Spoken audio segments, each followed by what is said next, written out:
This episode of Fermented Adventure the Podcast features Becky Harris of Catoctin Creek Distilling Company. It was recorded on location in Percival, Virginia. We had a fascinating conversation about history, the spirits industry, and Catoctin Creek Distilling Company. Be sure to reach out to Becky and Catoctin Creek Distilling Company and let them know what you thought about the podcast. Cheers!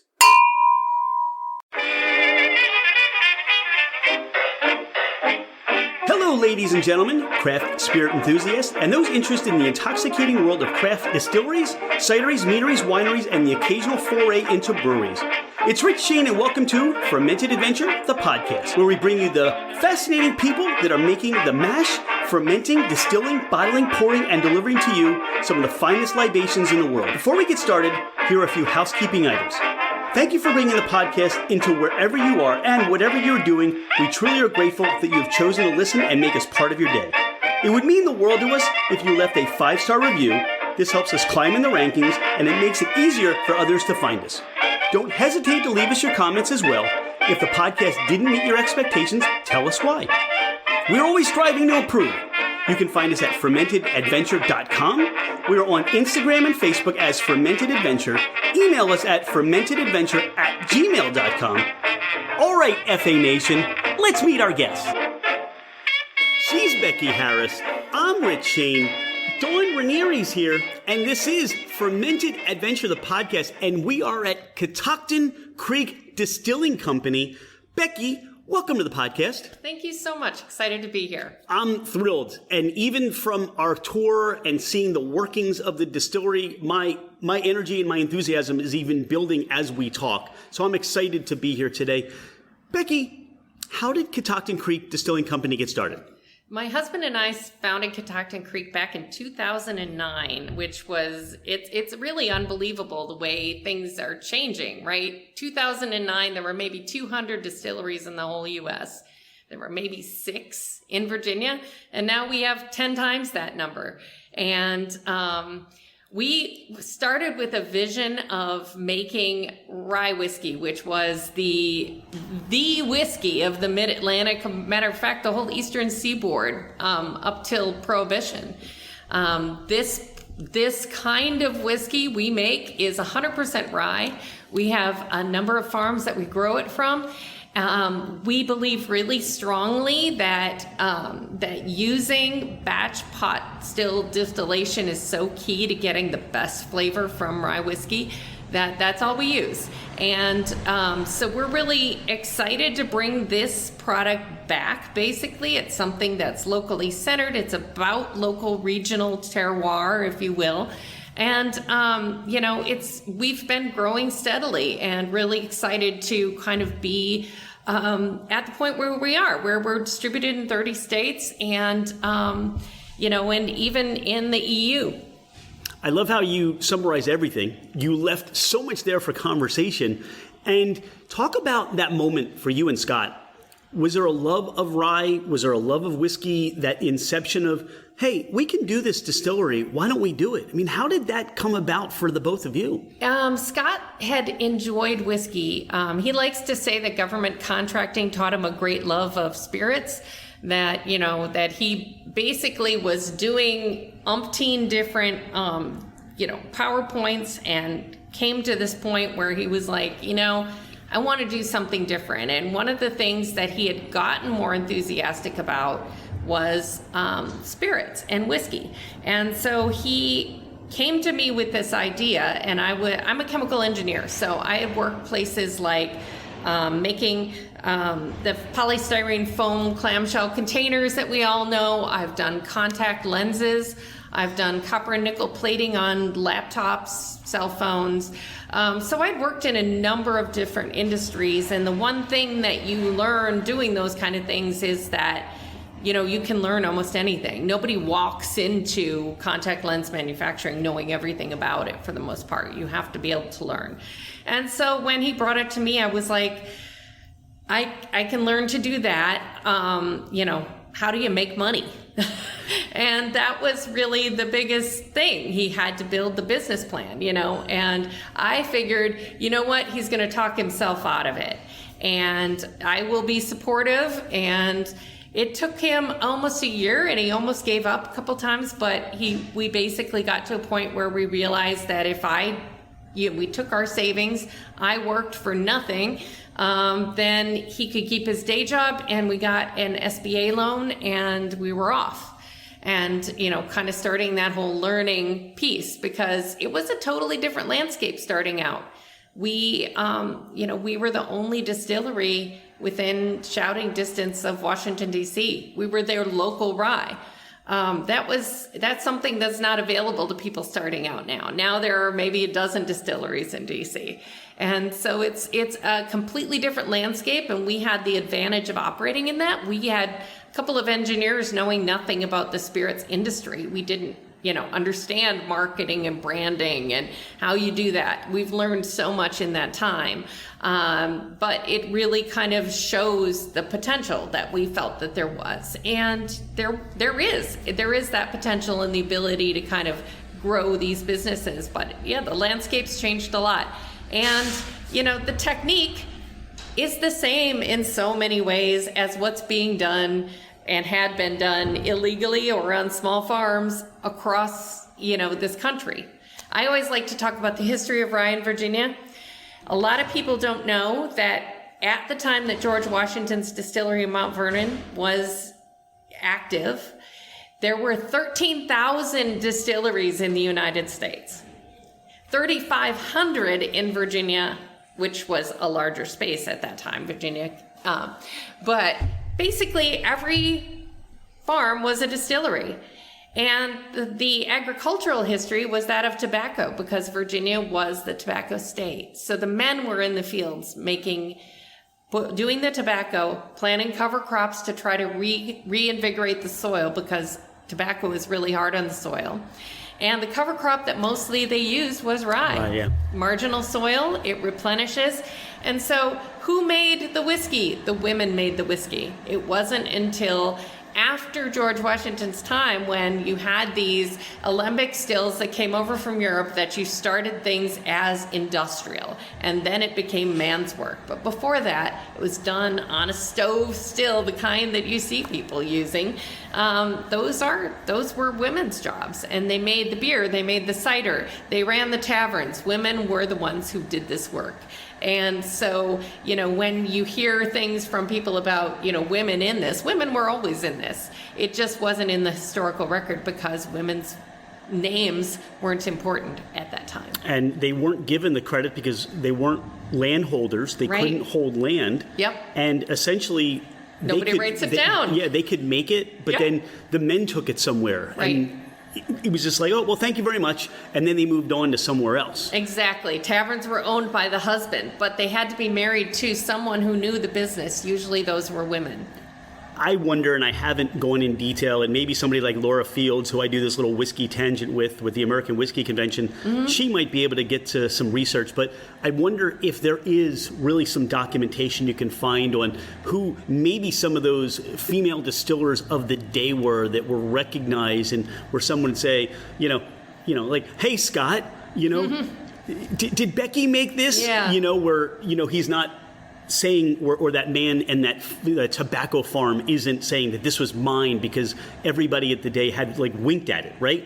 Okay, I know this. I know who made this. Yeah, it's interesting because there's actually a book called Every Home a Distillery, and it's by, I can't remember what her name is now, but she wrote it as her dissertation, and it was specifically about the Virginia kind of Piedmont area and the alcohol industry at that point. And I don't recall really the women's names so much as the structures that created it. There were not too many names mentioned, and it was really the focus on, as you pointed out, hey, this is where tobacco was grown. Yep. That was commerce. Yep. And it was then, all right, we need to obviously have clean things to drink that's not the water. Yep. And also we need a place to just sit down at the end of the day and either conduct business, entertain, and all those things, and that's where the tavern came in. Exactly. Mm-hmm. We're going to talk history because I already see that, and there's a lot of fascinating information just for the history here, because as you said, when you started, there weren't distilleries really. Catoctin Creek has led the forefront and has been at the forefront of leading the rebirth of the craft distilling industry. And that wasn't really something, I guess, that was talked about until in the last 15, 20 years of craft distilling. What was it like to start to source those ryes, make a decision on, the products and what you wanted to have come out of that distillation that you were doing? It really took a long time to get farmers to take a chance on us. And even now, if you look at the agriculture in Virginia, the number one cash crop is grapes, followed by apples, which is kind of ironic because so many apple orchards were lost, and just about that time is when cider started coming back. So those are some big ones, right? Small grains kind of come down the list. So we did outreach for a long time before it actually got to where we got a farmer who would consistently plan with us, work with us, grow things that we thought were interesting, experiment. Our main supply of rye right now is from a farm called the Glebe Farm down in Rappahannock, near Rappahannock, and he grows his grain, and I see it really as a partnership. I could say you've got to grow this grain, but what I find is that if I want this business to work for me and for him, it has to be something that grows well in Virginia. He gets good yield. He can get the maximum productivity out of his land because that makes his farm healthier. And then my business, I can then afford to take it. And it has to work well it has to work well from our standpoint. We have to get good yield, good flavor, but it also has to work really well in the field. So that's, really the partnership that has grown with us and with him, making that, come forth. So we've been experimenting with some grain changes. We've got some Abruzzi, some this year, I think. We did some next year, I forget what it is. But we've done Hazlitt, we've done, Ryman, we've done a number of, before it was cool to have, names of your ryes in, we knew what they were. We just didn't talk about it because nobody was talking about that. Rye was weird enough all by itself that people couldn't, all the time people would say, I like your bourbon, and it's like, that's great, and I know they're saying I like your American whiskey, but so many people didn't even know the difference between bourbon and rye. So, we've seen all those changes in kind of what is the narrative of whiskey and spirits and the agricultural part of it. We've seen all that kind of build. And so, you have to adapt in the way that you talk about what you're doing. I appreciate how you said partnership. Mm-hmm. Because I'm sure when you started, there was we'd like rye. And the farmer's like, well, how much? Yeah. What do you want to use it for? Mm-hmm. Yeah. Why should I grow this for you? Right. Maybe there were some outlets, like you said, it's a cover crop. It re-implements nutrients and creates that soil again so they can grow that production crop that they would want to do. Mm-hmm. But now you have a partnership. Is that form of the industry now where those farmers have said, all right, if I dedicate this much land now, I know I can make this much and produce this much, and I now have a cash crop. Yeah. Versus just a throwaway crop. And yes. That partnership, you've grown together, and mm-hmm. they can expect more. You say, could you grow this rye? Mm-hmm. Could you grow that rye? And now there's this level where you're rising all those boats or all those tractors right. to a new level. Right. He makes more than he would sell if he sold that rye as a commodity price, right? He can sell it to me at a set price. We work through it. It's a process. And so, he makes his money on what he does. So that is a real partnership. And I think, we've been successful enough that, it is I think he looks around now and says, are there other things I can grow for producers? Because it's more selling direct. It's just like a farmer's market, right? They make more money there than they make selling it to some grain elevator somewhere. They're just giving you the basic pricing. And so, we build this together, I think, which is more rewarding. The growth of the craft industry, and you mentioned apples. Yeah. And in Virginia, the cider industry is really coming of age now. Yeah. Different varietals, bringing back these old heirloom grain varietals, similar to what is being done with corn. Sure. And as you mentioned, all those rye grains. Right. it's important, and I think from where you are to where you've started and where you are now, to recognize where the craft distilling industry is, that level of where you landed and where the growth is going to come. Because now, if you can control your grain sources, right, you don't have to worry about that, turnpike of stuff coming in, and you can set the price with your farmer partner. Yeah. Mm-hmm. But you also have things like bottles and stoppers and labor Barrels. Barrels are the big conversation now. Barrels are a big problem right now. A big problem. We're talking to small producers all over the country who want to make bourbon, and they can't get charred new oak barrels. And the prices for what you can get have gone up 30% minimum. Who can absorb that forever, right? Is that being carried through to the largest producers? Probably not in the same way. No, they have long-term contracts. They lock up their stock first, right? And I mean, fair enough. If I ran a cooperage, I would really rather have somebody I could count on than a bunch of squirrely newbies who are buying, this and that, and sometimes they don't want it or whatever. It's much more predictable for their businesses.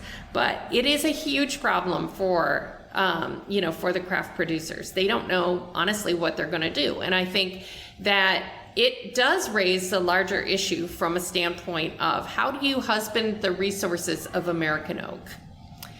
Because if you look at the White Oak Project, there could be a brewing crisis in this as the number of distilleries continue to grow, continue to increase.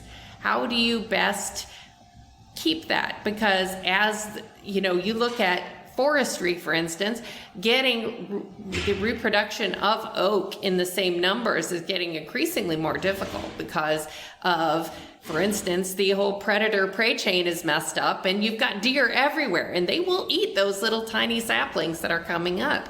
And so it's harder and harder to grow that oak that is the barrels of the future.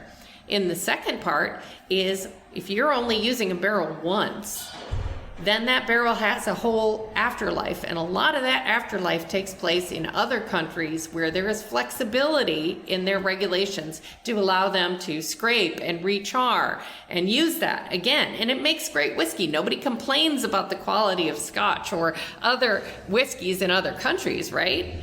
But they're done using their laws. And maybe it's time to look fresh at how do we use oak? What's the most responsible and sustainable way to do that?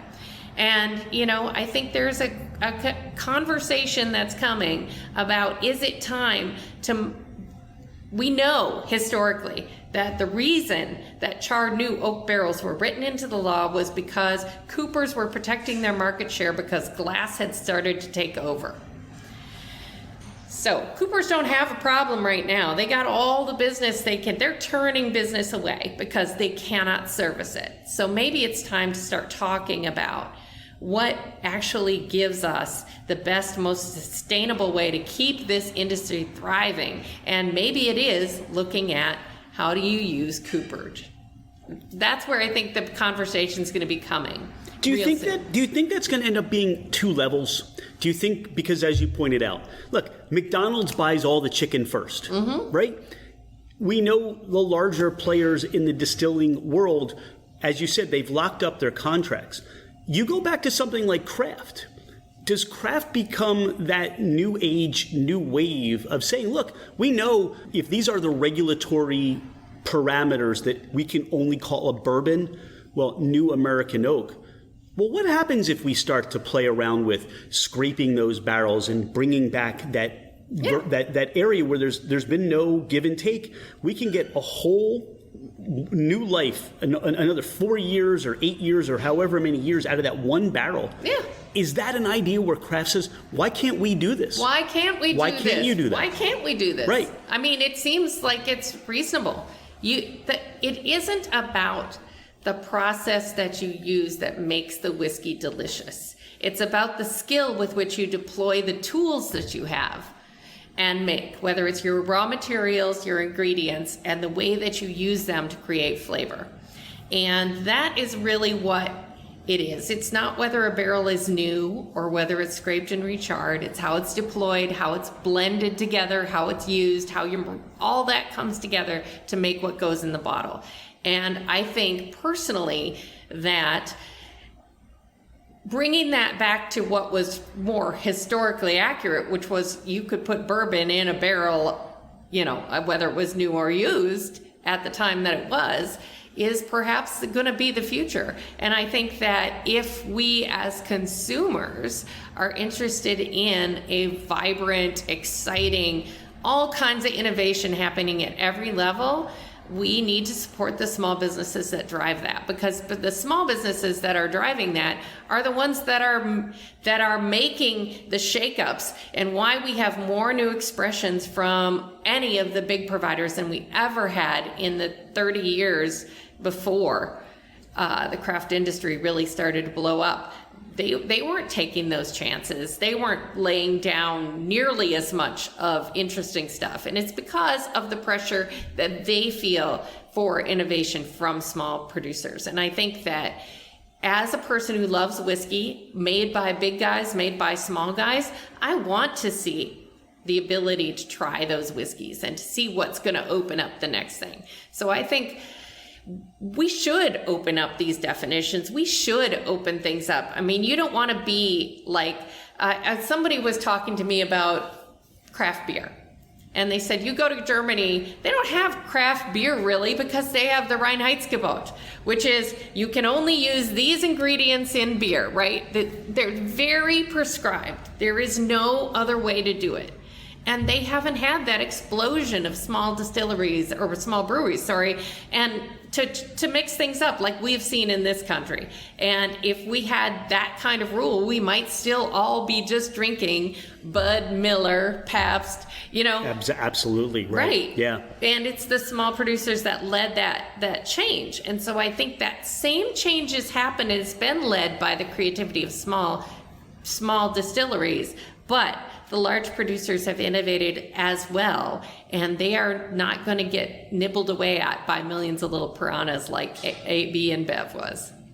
Where you look at the thought and what you mentioned about the small distillers and maybe changes that can be so innovative, is the conversation also to say, look, if we can't access these barrels, is it all coming together and saying it's a cooperation and saying, look, we need to start our own cooperage or have access to our own cooperage? Is that a conversation to say, like, in Virginia, you can have, 150, 200 craft distillers that would say, we will all come together and we will start our own cooperage. We will source our own oak. We will start to find a way to have our own, just as you do with the farmer. Is that a possibility? Maybe long term, but the issue comes down to there aren't enough staves out there aging right now for the demand that they're seeing. So how many years out is that all going to be? If you don't start the conversation and take that first step, right? Well, you can talk about that, or you can talk about, if you've been to most of these small distilleries, do any of us have an extra $2-3 million to start putting into physical plant for cooperage? No, we don't have that kind of money. We're already aching from the increases on the price of freight, from glass prices going up 30%, from barrel prices going up 30%. And are we able to raise our prices 30%? Hell no. So most small producers are not on an economic footing to be able to do that. Now there are some who can. Yeah, there are some who are out there who have a lot of money. But we don't also want this to only be the kind of industry that's available to people who are exceptionally wealthy. I think you want to have a diverse community of craft producers. You want people who come here from other countries, who come from different backgrounds. You want them all to bring the playing notes, the things that they grew up with, the things that they're flavors they're passionate about. You want them to bring that to the table, because that's what keeps stuff fresh. You have this role and this sense about you to say, we've laid the foundation, we've created this vehicle, Catoctin Creek, and now we want to provide that road for other people to come behind us, but we also want a clear road to be able to drive ahead. Is that about where you see, your role within the craft distilling industry, in the distilling industry as a whole? I mean, do you have a sense of, all right, 2023, these are the challenges, this is what I'd like to see accomplished while I'm still running this amazing, let's not lose the fact that we're at a distillery here 100%. And you're making these wonderful spirits, very well recognized spirits. Yeah, I got involved with the American Craft Spirits Association. We've been members for a long, long time, but in probably 2019, I think I ran for the board and started to get involved because I had gotten to a point where my team could operate a little bit more independently, so I wanted to start working on advocacy because I feel like as this industry was growing, the laws that regulate the way that we operate were not being modernized to reflect the realities of what these small businesses like my own were running into in the marketplace. And so I ran for the board, and the following year I was elected president, which just happened to be the time when COVID came, right? And, in that time, the first couple months of COVID, we saw small distilleries all over this country respond to the needs of their community to make hand sanitizer. What the hell? Nobody had fun doing that. That was a mess, but we did it because it was needed. And I was really struck by the passion with which folks that were doing this figured it out. They're scrappy. They got a business. They're trying to figure out how to keep their people employed. They're trying to figure out how to deal with people coming to their door saying, I know you have alcohol. Can I get some so we can use it for cleaning our hands? That kind of scrappy, can do it kind of mindset is something that really kind of inspires me even now as we look at, how people kind of held it all together through COVID, how people made things work. And then that now they're looking at the situation where a lot of things have changed. And COVID opened up some doors that people didn't even really dream about being opened up. For instance, direct-to-consumer shipping. That's one of the big things right now that small distilleries are talking about, because when you look at the economic data for independent small distilleries, what you see is that 90% of your distilleries out there are what we would categorize in our economic report small. And that is, they make less than 10,000 cases a year. They are 90% of their sales occur in their home state. And of those sales, almost half of that is right out their front door. They don't have national distribution of any kind. They probably can't even get a distributor to answer their phone calls. And that's what I hear from ever so many people when I talk to them when they join the association. And so for me, my passion is, how do you then help these folks organize? Because when you look at how wineries are and the things they've been able to do since 1970, they started out where we were. They couldn't distribute, they couldn't ship, all these things. It took them probably 30 years to really get to where they are now. Now it's the norm. In 47 states, you go and visit their winery there and you love their wine. You want to ship a case home? No problem. They are happy to do it. They pack it, they ship it, shows up on, you can join a club, you can do all this stuff. None of that is available to distilleries in most of the states at any level. And when we talk to folks, when you're selling most of your product out your front door and you have folks who come and you're located in, well, maybe near Rehoboth Beach, Delaware. You're on the beach. People come, they try your rum, they love it. They want to send some home. I'm sorry, can't do that. And they don't get it. Your customer doesn't get that. They don't understand. And why should they have to understand that the laws are different? But instead, you have to tell them no. And that's super frustrating for these people because they look at it, they have then these customers who love their stuff could go home, could join a club, could buy it for friends and family, and yet that's not available to us.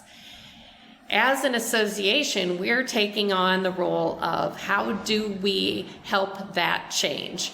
And, you know, there are DTC laws starting to come up in California and New York to say, why can't we ship these products to people that want them and start building that movement? I think could be 5 to 10 years before we see any real number, because there are interests that are really vested in the status quo, because they are not, because they're worried about these little distilleries products getting sold by somebody else. They don't want them. I mean, it doesn't make sense for a wholesaler to in California to take my pear brandy, which I might be able to sell 5 cases of in California, because pear brandy is a tiny little, you know, it's just so small, vanishingly small. I love the product. People love the product, but it can't support being in a wholesaler because they can't move the volume. It's a volume play. I love my wholesalers for the products where I can move volume, but so many products don't. And yet those products should exist. They're part of our history. They're creative. They're, you know, something that is really people are fascinated by and they want to support them. Why shouldn't those products be able to be shipped? I agree. But, you know, you talk about, we have 2 levels, the federal level and the state level. We're in Virginia and, you know, we live in Pennsylvania, but we're here in Virginia today. If you take both states and you stick them in a room, such archaic laws that as a consumer we have to navigate. And to your point in what you said, as a consumer, wait a second, why can't I get that bottle in my state store if it's not, you know, in Pennsylvania? Yeah. Why can't, you know, now I find a pear brandy from Catoctin Creek on my shelf if, you know, that's something that's a viable sale? And there are all kinds of conversations. Look, if you start shipping that out the door to somewhere else, you're not going to have that for your loyal customers either. And that's part of the conversation we have with craft distillers. Hey, I would love to be able to be on the shelves or be able to ship direct to Wyoming or Idaho or California. But the problem is I also have the volume that I need for my tap room and to be able to, you know, hand it over the bar and sell a bottle. Because as we talked about, look, it's selling the bottles that's keeping the lights on. The craft cocktail part of it is an inroad to help people get and fall in love with your product. I'm less worried about not having stuff left, because honestly, if I could ship my brandies nationwide, for instance, and then most people know us for whiskey. I just use that as a tool to talk about small artisanal products that don't have wide distribution. If, for instance, you have, you know, let's say at Mount Defiance, right? They make some apple brandies, they make some absinthes, you fall in love with them, you want to get their products. And, you know, the thing is, if you're not taking it away, what you're giving them is an on-ramp to grow their production. You're getting the ability to show distributors that this product sells. You know, I could be, if I wanted to get into a new state with my whiskey, for instance, and I can't get distributors to answer my phone calls, then if I had a vibrant DTC business in that state, I could say, look, I can prove to you that I can sell, you know, 300 cases a year or 55 cases a year. It's enough to get my foot in the door. They go, well, okay, we'll give you a shot, right? Because you actually have shown that you're moving product. And that's really what they want. They want certainty. They don't want to risk it. But is also the concern of, and there's the other opposing viewpoints are that first of all, states set alcohol laws. That's according to the 19th Amendment. The feds can't do anything about this issue. What the states say is, we want to be able to be in charge of that. And that, respect that, right? They want to make sure they get their tax money. They feel like there's risks to that. I absolutely believe it, but I'll tell you what, the illegal shipping isn't being done by distilleries. If there's illegal shipping going on, it's not being done by distilleries, because we have a federal license that is our business. That's it. If it goes away, we're done. Right. So we're not illegally shipping. If there's illegal shipping going on, it's by other people in the industry. It's a secondary market there, right? And it's people that are trying to skirt that law by trying to create their own business out of it. Yeah. Because it's ridiculous. Yeah. So, that's where we have to do the part where we grow a movement led, by being on the same page and making that and really creating the availability for that. I'm passionate about that kind of advocacy, so that's something I work on. Trying to make the industry better, trying to make it more viable for small business to have a part of it. It's a struggle for a lot of folks out there, and I really hate to hear people that are saying, I don't know if I can keep going another year or two. And that's a challenge, and that's something that I think as we consumers want to be able to go out and explore new things, that's where we need to be working in our own backyard and keeping our producers healthy too. Well, I knew we were going to have a really fascinating, new, honest conversation that I don't think enough people that as a consumer are having with the industry. We don't know. But let's take a break. And when we come back, we'll talk about some of your fascinating expressions that you make and take us through the idea of how you came to create those spirits that Catoctin Creek produces, okay? Awesome. Pardon the interruption. If you like what you hear, if you love what you're hearing, please share the podcast. Please take a screenshot of the podcast, post it on your social media, tag us, just to let everybody else know about Fermented Adventure, the podcast. We'd be grateful for your help to grow our podcast. We're back. Becky Harris, Catoctin Creek Distilling Company. We have 3 of the main expressions here. And one of the things I noticed when you brought these out, we've still got a chance. I mean, I know you said you don't smell the wonderful smells here at the distillery anymore, but I can smell the mash and I can smell the fermentation. But I also, you could smell these whiskeys when you brought them to the table. Right. And that was just like, all right, now I get everybody dancing together in my nose. Yeah. We're known for making rye, Virginia rye. When we actually have the Virginia rye whiskey is what it says up on our tasting room wall. So we are the only distillery in Virginia that has focused almost exclusively on rye, the story of rye, and the flavor of rye. And, back in 2010, when I had my first bottles and I would bring them to a big whiskey bar in DC, Jack Rose, and the owner would be like, what I love about is that I don't already know what to expect when I taste your whiskey. There were so many. In 2010, there were very few grained glass ryes, almost none. And the biggest comment we would hear from folks was, this doesn't taste like rye. And it's 100% rye. But what people were used to was most of the rye at that time was coming from MGP. It was being, double barreled or merchant bottled, blended, all kinds of ways to deal with those things. An excellent whiskey, but it is going to taste like MGP. And so what we were was like, no, what you're tasting is diversity in rye. And what I always said to people was that people don't say this doesn't taste like a single malt or this doesn't taste like a bourbon. They just say, wow, this is unusual, but they expect a level of difference in flavor. And people thought rye was more monolithic. And I think what I always told people is once you start tasting rye that comes from California and is grained to glass, from Virginia that's grained to glass, from New York and Pennsylvania and Minnesota, you're going to see that rye can be just as vibrant, just as exciting as is bourbon, as is scotch, right? You don't see scotches, you see scotches that span the gamut of flavor. It's going to be the same with rye. It's going to be, that's the thing that we're trying to promote here.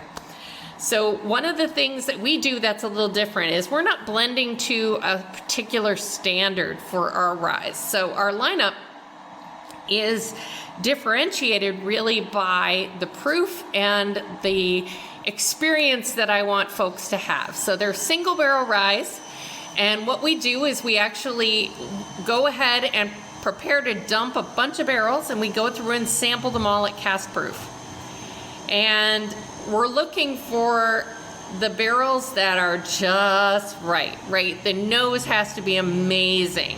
For me, it's all about the nose right away. You have to get to know this whiskey, and it has to draw you in right from the nose.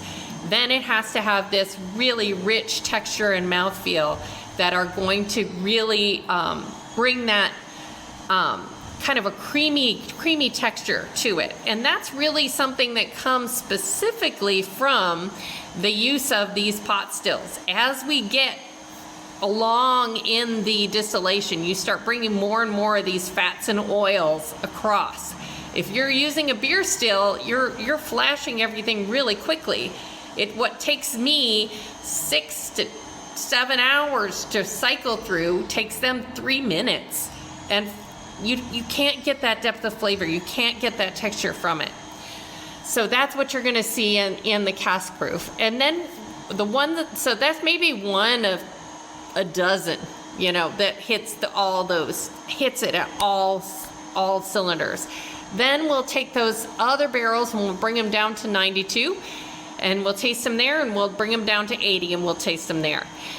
92, I want a little bit more of that rye spice. I want some of that I want some really gorgeous citrus and plum notes on there in the mid palate. I want it to kind of have enough kind of heft and spice to stand up to cocktail use, but still be sippable.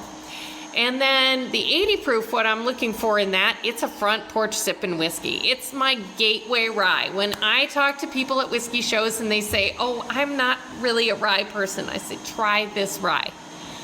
I said, this rye is much more of the, it's easy drinking. It's got a gorgeous nose, but it stands up really nicely in a cocktail, but it's not all heat. It's really got a really friendly, approachable, fruity palate. And that's kind of the lineup that we have. So I usually taste people through. If you want to try it, going up the proof ladder rather than down is probably the best way. I've got saliva in my mouth going crazy. Just the way you set all that up, to me, is the way you everything in this distillery, everything in your production area, you are very intentional in your thought, in your structure, in your process. Mm-hmm. Right down to how I want you to taste and experience our whiskeys. It's funny because what we do is, like I said, since we're not blending to a standard, what we do is discuss the experience as we taste it. So a number of us will taste through these to select them, and we know the experience that it should be, and so we're choosing. So they won't be identical. Sometimes you might have a nose that's got some really cool cinnamon notes, or, oh wow, this one, has some like almost, Cheerio kind of things going on. And that's okay, because, that's part of it, but we don't want anything that's going to be like unrecognizable. So we do taste it really intentionally with that experiential. The nose on the 80 proof is so incredibly fruity. Mm-hmm. It's just fruit. It's just almost as if you picked a ripe piece of fruit from a tree and you got that nose. That's the first thing you get. Then what transfers over to me is you start to get that grain, that the grassiness of the whiskey that you want not to be lost. Yes. Right? You want that to be there on the nose. Oh, absolutely. Rye whiskey is kind of unique for me, in that the graininess doesn't read harsh in the way that some bourbons and things can when they're youthful. So this whiskey is designed, we age in 30-gallon barrels. We're designed this whiskey to be at right around 2 years old when it's taken from the barrel. And what that gives us there is that point in the flavor curve where your grain flavor kind of meets your wood flavor, which is increasing. And you're getting both grain and wood, but balanced in a perfect and lovely way. So that's really what we're focused on. It's sweet on the tongue. There's so much unexpected for rye. People don't ever believe. I know. And I wonder from that standpoint, that's where that craft comes in that you talk about. that the idea is you have to reinvigorate, re-educate people's mindset to their palate to what, hey, you're talking about 13,000 distilleries back in the colonial era, right? This is what they were most likely making, short of how long they were holding it in the barrel. Right. They probably didn't even barrel. No. They were drinking it. They put it in for fresh. A ceramic jug or something. Fresh off the still. I mean, that's what if you talk to the folks at Mount Vernon, they say, in the letters that George Washington is writing, he was telling people, if you want some rye, you'd better come and get it because it'll sell out. It's come off the still. We're distilling it this week. So they weren't aging it. They were drinking it like it is. But what I do love about rye is it just connects with the woods in such a lovely way that for me, it doesn't need. I love the youthfulness and I love the youthful flavor. We do a bottled in bond release every year that's kind of exploring, past 4 years. But for me, the 2-year is just such a great place to be drinking rye.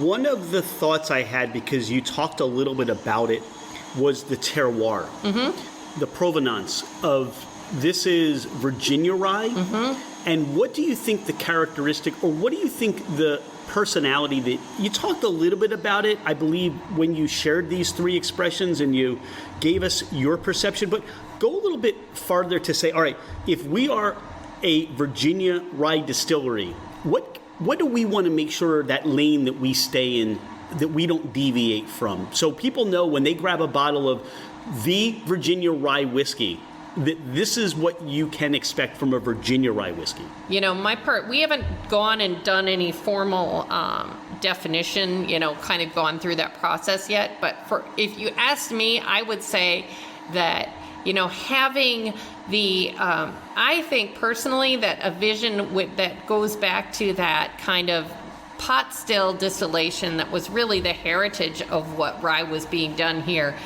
Kentucky beer stills, that was for bourbon. They were developed for bourbon. I mean, many of us have, kind of looked at, what Leopold Brothers is doing with the 3-chamber rye, which was apparently the way that rye was done in mass market because rye doesn't behave like bourbon.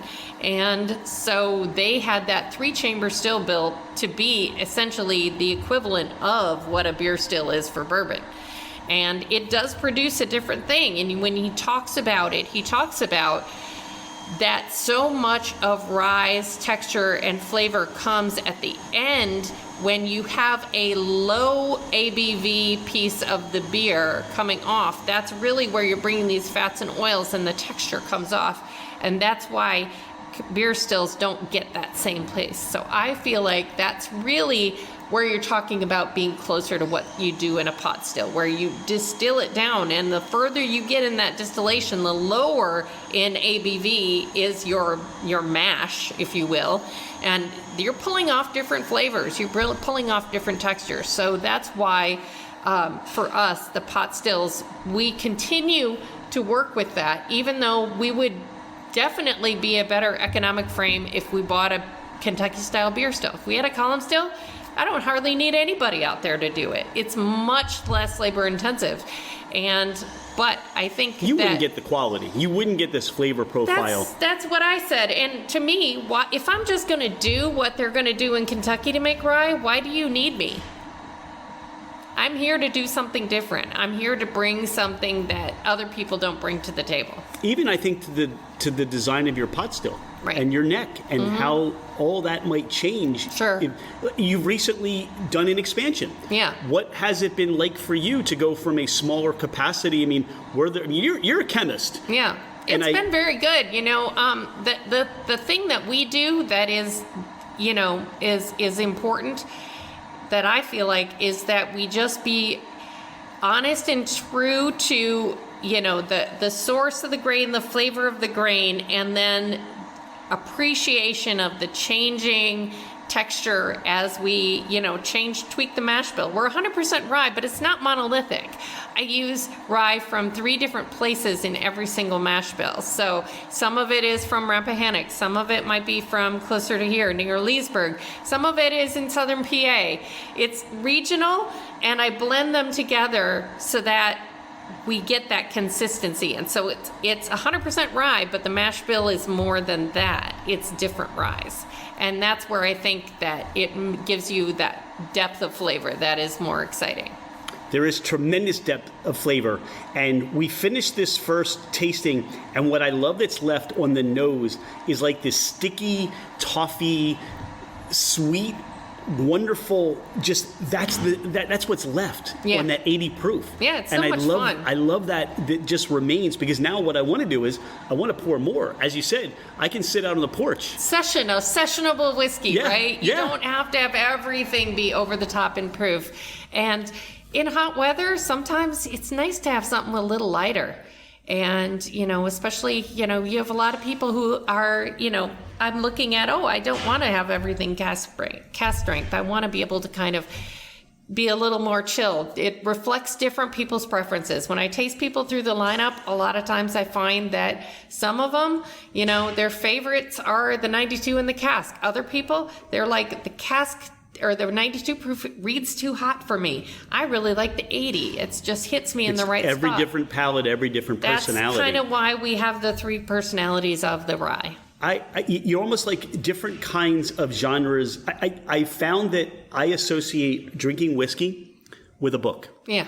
You're going to get so many different stories. Sure. You're going to get mystery. Yeah. You're going to get thriller. You're going to get romance. And I think these whiskeys typify all those different ideas of what book do I want to read tonight? Yeah. What mood am I in? Yeah. On the nose, on your 92, I don't get so much of that. That's not that fruit. Yep.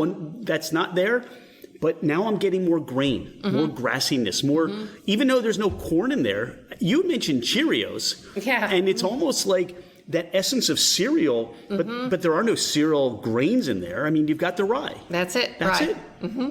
And so I get that on the nose. And even at the 92, the ethanol really doesn't hit me.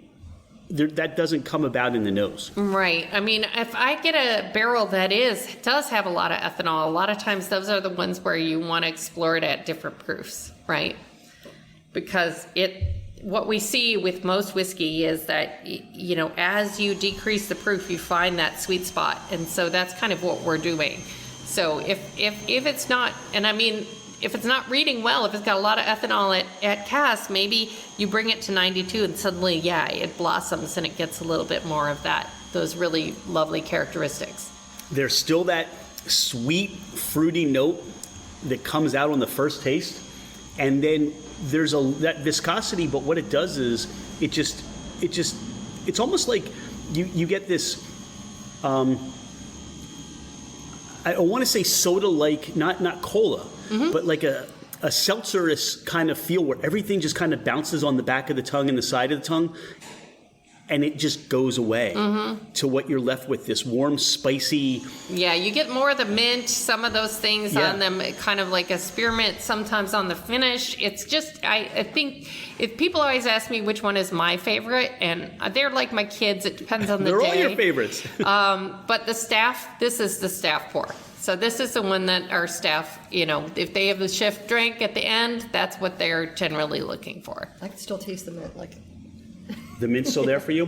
And are you starting to get some of these chocolate notes that are coming out on that? What's neat though, for the 80, I actually had the spice on the side of my mouth and the sweetness in the middle of my mouth, and for this one it engulfs my whole tongue. Yeah. It's really interesting. I'm going to get a little whiskey geeky with you. Okay. So, all right, go back to those first days.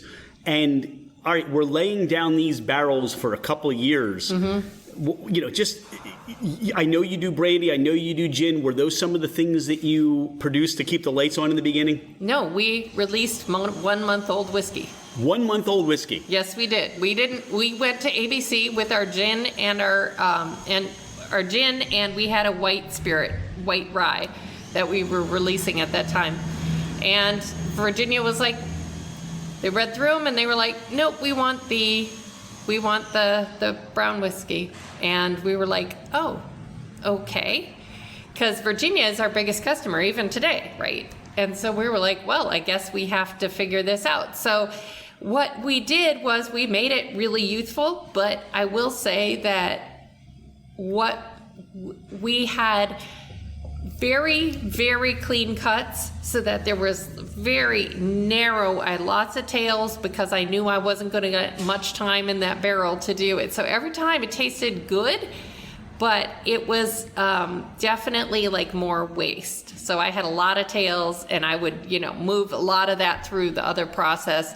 So as we were able to get closer to where I feel like we should be, which is right at around the 2-year age in a 30-gallon barrel, which is important because 30 gallons acts different than a 53. That really felt like where I found the sweet spot, right? But we kept kind of always making a little more than what we were selling so that we could kind of increase that average age. And it took us a little while to get there. But yeah, that's what we did. We didn't have the option of selling white. Virginia didn't want our white spirits. It took us 1.5 years to get the gin in and the white spirits. So that's fascinating. Yeah, so we had to pivot. We had to figure out how we were going to make this be good, and we did, and we sold out all the time. And it was a real struggle because when we first opened, we actually couldn't sell out of our distillery. It was illegal. You can't sell out, meaning I couldn't. That's illegal. It was illegal. So I couldn't sell. When I had people come to visit us and they found us, we didn't figure we would be doing tours and tastings because it was illegal. We'd have people show up at the door and they had followed us on Facebook. It was back in the olden days when Facebook used to show your posts to everybody. You remember you followed somebody and you could see them every day? Yeah, we had people looking for our stuff and they came to find us. And we weren't in this building. This is really nice and friendly. We were in a flex warehouse space between a car repair and an electrician. Had little sign above the door, Catoctin Creek Distillery, their little office in the front, garage door, stills are in the back, very small, 2,000 square feet. And so we would let people smell things. We had a local restaurant here who carried our lineup and they would pour for people. And we had to send people to the ABC store in town. To buy a bottle. You couldn't sell a bottle back then. I couldn't sell a bottle. It took us first year, we had to get that changed so that we could then sell bottles. And then we got to where we could, they wouldn't let us charge for tastings, but we had to pay the ABC for bottles for pouring samples. So we would lose money on every tasting. So we had to kind of figure out a way to get that changed to where we're like, I mean, if I have to pay for a bottle and then they're telling me I got to give it away, not much way to run a business. So yeah, we had to change it. Then we were able to finally do like mini cocktails. So it was like every time we would just keep going back, asking for a few more things so that we could make it the kind of experience that people wanted, because not everyone wants to taste neat spirits. And we do little cocktail flights now and they're incredibly popular. So people come in, they get a little flight of little 3 mini cocktails to try. And it makes it something that's enjoyable for folks. They can get their neat pours if they want them, but in the same time, they also get ideas on how they can use it if they're not into spirits neat. See, Catoctin Creek, a very well-known name in the distilling industry, but it's not like you became this, it was a long 10, 11-year overnight success, wasn't it? Yeah. And you think about, for you and Scott, all the hurdles. How many times did you guys look at each other and say, do we still want to do this? I mean, you invest a lot of money in uncertainty. I laughed. I was talking to a distiller in Virginia. She was saying that before she and her husband started her company, they came up to visit our distillery and they came and participated. We do bottling workshops every month or so where people can come in and they can bottle bottles. And it's a good time. And it's, it's about putting the whiskey in, telling the story. And she and her husband were like, oh, this is amazing. And her husband had been trying to talk her into starting a distillery, and she had such a good time. She said, we were like, having this great time. And she said, well, let's do it. And she's like, and then she looked at me, and we were at a Virginia Distillery Guild meeting. She looked at me and I looked at her. We both started laughing like, ha ha, I fooled you. You know, because it's a small business. Above all, the romance. Yes, you get to taste whiskey. Yes, you get to do this. But you know what you have to do too? You have to do payroll. You have to pay your taxes. You have, supply shortages. And she is actually, their distillery, she opened a restaurant because they needed more than what they could get by just having a tasting room alone. So they started a restaurant too. So she's just like, and it's a roller coaster. A small business is a roller coaster. Sometimes it's top of the world, never change a thing, and other times you'd sell it for a nickel if you could just get it. It's just like that's the nature of running a small business, and I think that's the thing I tell people more than anything when they come and ask me, how do you think I should start a distillery? I'm like, it's a small business. Really think about it and be sure of, start small, be very intentional, because it's going to be harder than you think. But you have led the way, and you've taken the arrows. Yep. You've taken some of those pitfalls. I have a couple more questions, but I don't want this nose to get lost because all right, I'm going to ask you, Dawn, what do you get on this nose? I'm so horrible. It is hard sometimes, I think, to name it. I'm always like, the ones that I look for may not even have a note to it. It might be just like I pop open the drum and I'm like, oh yeah. Just it's like a brown sugar, like a sweet brown sugar type of nose. I got butterscotch so much there and cream soda. Yeah, just like, when like I said, when we're doing this, I like to kind of like really just kind of bathe in it. So I like pop open the drum lid and just be like, if I'm just like, oh yeah, that really puts it right there. And it needs to air. Sometimes it needs to sit for me because then I feel like it opens up for what I can pick out. And sometimes, you might find just a little water, especially at the cask proof level. So often, I've had ones that I try to make these, I don't want it. So for me, another piece of a cask proof experience is sometimes you have these cask proof whiskeys that are all punch and you're waiting for your tongue to recover so that you know what it is you're tasting. It's like all intensity and the flavor comes later. And for me, I want intensity and flavor need to be simultaneous. So yes, it's a cask proof whiskey, but you're also getting flavor from the beginning. So how did you describe that? Oh yeah?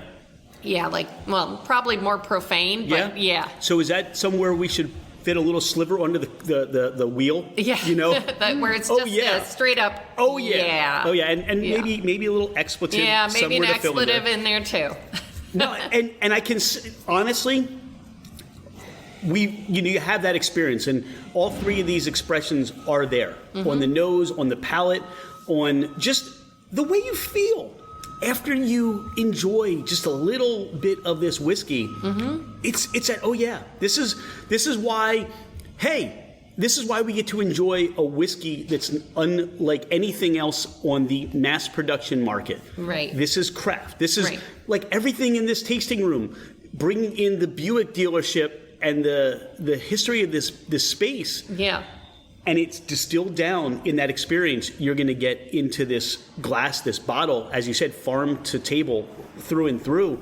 What were some of those aha moments for you and Scott that you knew you were onto something, that this was a direction? You're not making contact lenses anymore. Right. It really just is. It's so much of it is about the people that you meet, and the way that the way that you connect with folks, and when you're somewhere and you're in a new market somewhere and you're doing an event and somebody comes up to you and says, I know your stuff. My brother-in-law sent us bottles of it and it is amazing and I'm so excited to meet you. That's really exciting and it's really gratifying because so often you go to a new market and you feel pretty much small, right? You get in this place and nobody can pronounce your name, which it's Catoctin. But you get there and you feel like, there's a lot of big distilleries with a lot of big names and big press and all this stuff. And you're just kind of doing this little thing And so when you have people that come up to you at a thing and say, hey, I know your brand, I love it, I'm so excited you're here. You know what, that feels really great. And it's the kind of thing that can kind of keep you going through some of the other stuff. The way that this last pour just lingers, from the spicy notes, I almost get like this little cola on the flavor profile as it's there. Yeah, like to me it's like the plum that's like a cola plum, if that makes sense. No, it does. Yeah. It does. Like essence of plum, whatever it is, you know. What are some of the projects or some of the things you're working on now as you become more that recognizable household name? Your lips to God's ears, yes. You know, we're really, we love our core product, and that is really where, you know, we focus. We've done the collaboration with Guar, which is a metal band. That has been a lot of fun. It has brought some new people kind of to, you know, what we're doing. You know, we really want to kind of keep the experience for folks here who come here to the distillery to have it keep fresh and new. So, you know, we've got a new project coming out where we're going to have, you know, kind of like a special barrel finish that's going to vary, right? So we might have you can fill your own bottle, you can, and it's going to mix up, whether it be with a sherry finish, or it could be a really old leaky barrel that I had that, you know, would be fun to pour. It's going to be an opportunity for people to see what is like on the menu, if you will. Fill your own bottle and then buy that and bring it home. So that's something new. We're just getting it put together, and you know, I think we're going to have a couple options. I'm trying to get some samples together.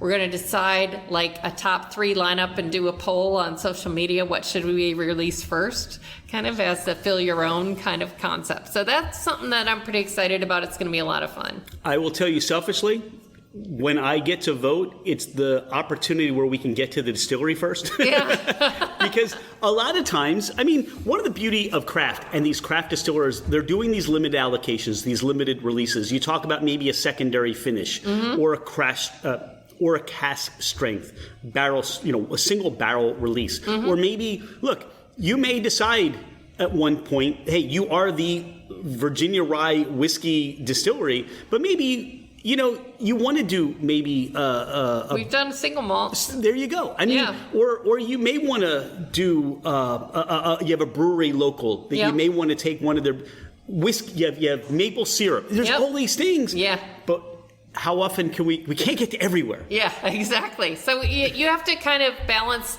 things that can be a little more available and things that, you know, you got to kind of keep people wanting to come back out, even if they're local, you know. And so we try to balance that. Yeah, the fear of the FOMO is real. I have it all the time when I read about things or hear about them on different opportunities where people are doing something really cool, and I'm always like, damn, wish I could get that. But, you know, you're in a control state. I'm in a control state. Right. We know how it rolls. I don't have fear of missing out, Becky. I have I'm pissed off on missing out. You know? It's like, slow down. POMO. I love it. It's now POMO. Yeah. Because I almost want to say to all these distilleries, all right, here's a copy of my credit card. Yeah. Just keep these bottles. We'll pick them up. I promise we've already paid for them. You have a locker. Yeah. Maybe that, you know what? The liquor locker. The fermented adventure locker. But look, that comes out of the creativity comes out of the conversation. Yeah. Maybe you do get these lockers that you can say, hey, we'll put it in there. You've already paid for it. Here's your rental. There's your the thing. rental space. And then you charge rental for the locker. rental for your locker. If you don't pick it up, we're still going to charge you for it. That's right. Maybe that's an idea. You're doing some partnerships or some collaborations. You're giving back. I think what really stands out with what you're doing, Becky, and Catoctin Creek, you're giving back. Talk about some of the other ways you're giving back to the industry. We're really excited. This coming month, which is March of 2023, is going to be for Women's Month. We're actually going to be donating $1 for every bottle sold and $1 for every cocktail that is where we tag Catoctin Creek and hashtag Sip for Equality.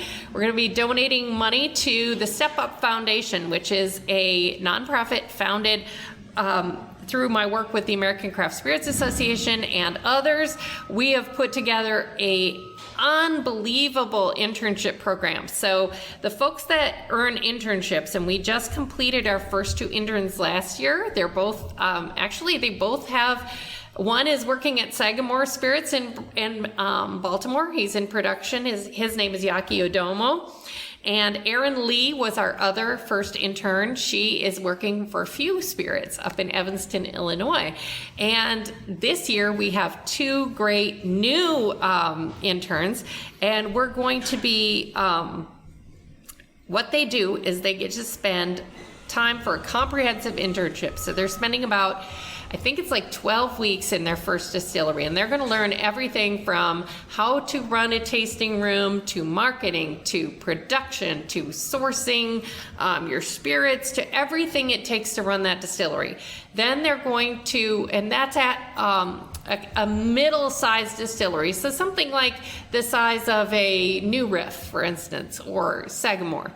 Then they are going to spend probably like 4 to 6 weeks in a really tiny distillery.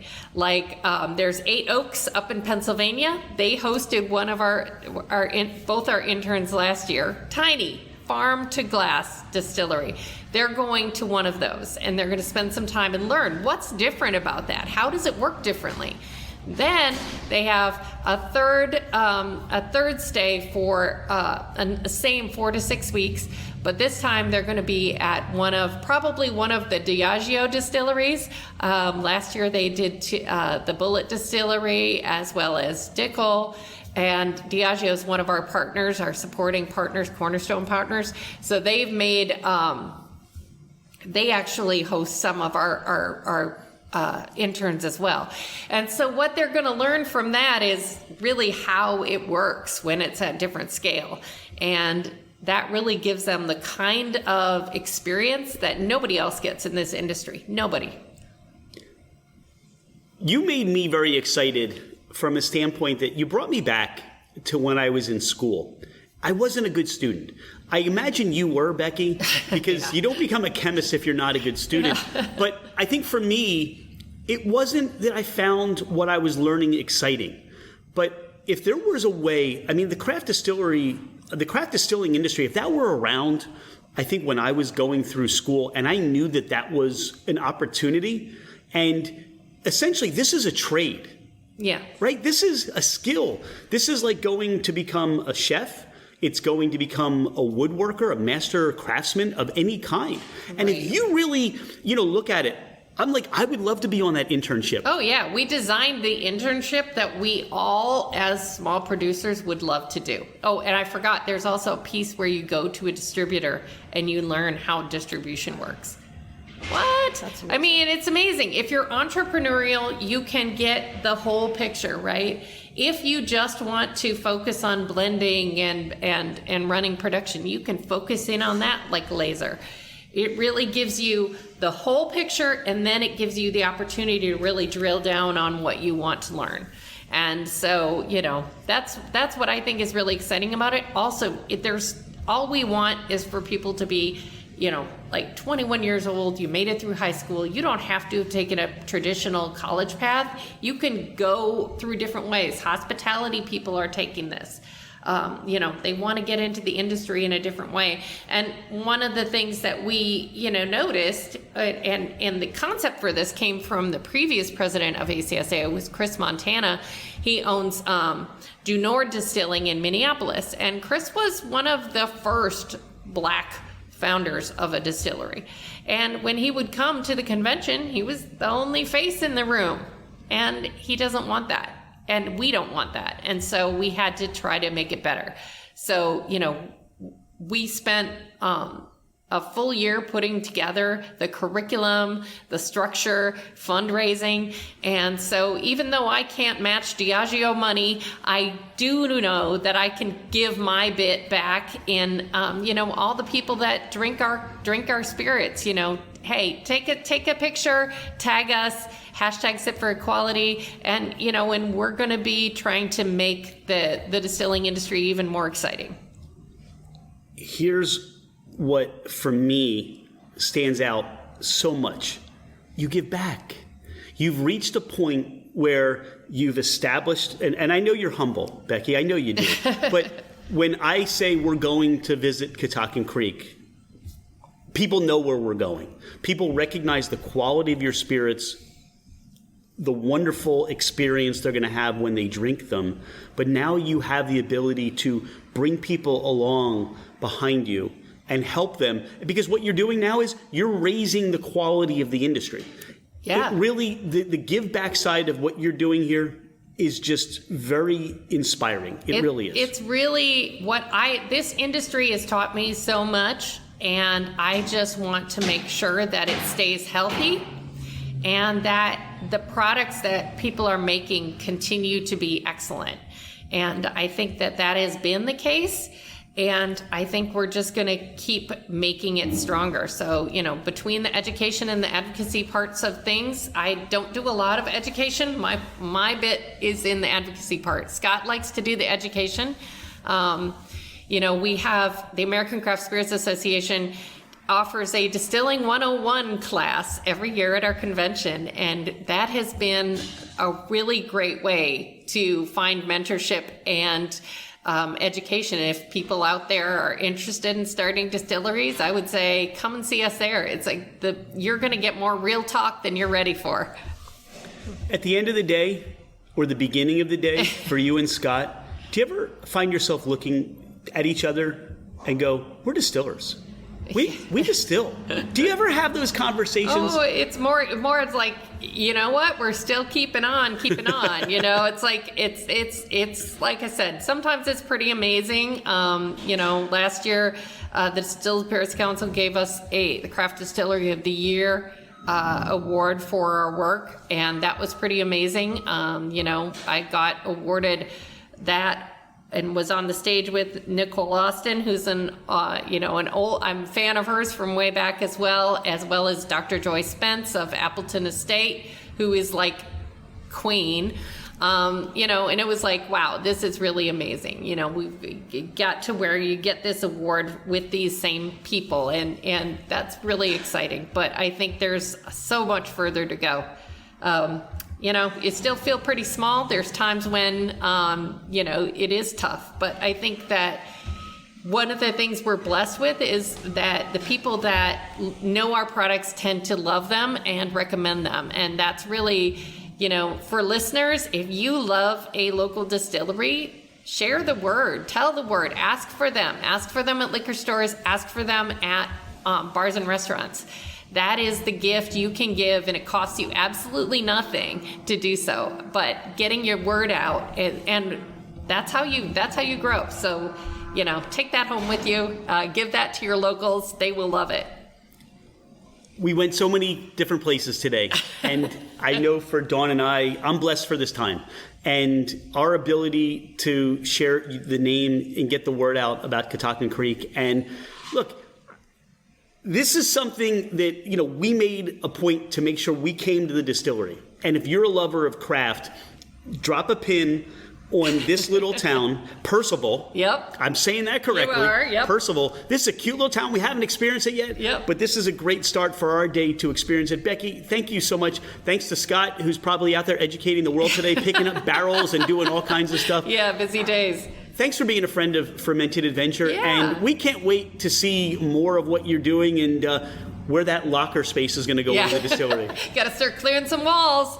Thank you so much. Thanks, Becky.